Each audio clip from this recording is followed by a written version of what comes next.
আজকে আমরা বানাবো পুঁই শাকের চচ্চড়ি। তার জন্য নিয়ে নিয়েছি কুমড়ো, পুঁই শাক, কচু আর ঝিঙে, আর সঙ্গে নিয়েছি একটু আলু, বেগুন। তেল গরম করতে দিয়ে দিলাম। এইবার চিংড়ি মাছটা তেল গরম হলে ছেড়ে দেবো।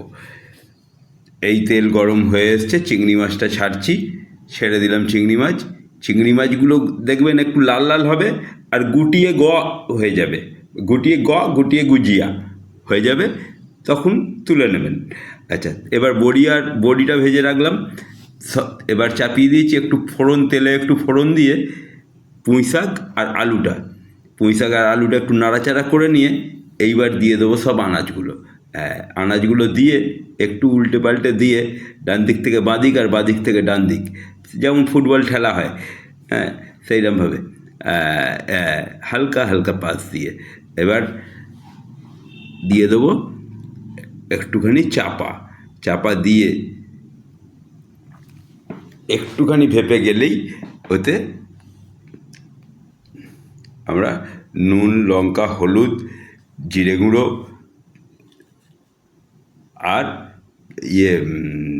একটু গরম মশলা দিয়ে দেবো সব এতে দিয়ে একটু জল দিয়ে চাপা দিয়ে দেবো আবার। আচ্ছা, চাপা দিয়ে একটু ফুটিয়ে নিয়ে ব্যাস রেডি হয়ে যাবে পুঁই শাকের চচ্চড়ি, চিংড়ি মাছ দিয়ে আর বড়ি দিয়ে।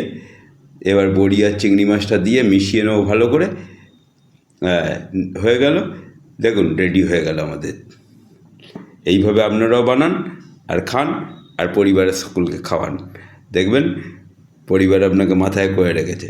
আমি অবশ্য খাওয়াই না, আমি বাইরে এসেছি বলেই এইভাবেই রান্না করি। বাড়িতে গেলে পরিবারের হাতে খেয়েই মজা পাই, এইটাই হচ্ছে ব্যাপার। যে যেভাবে ভালো লাগে, আপনারা যেভাবে পারবেন করবেন। ধন্যবাদ।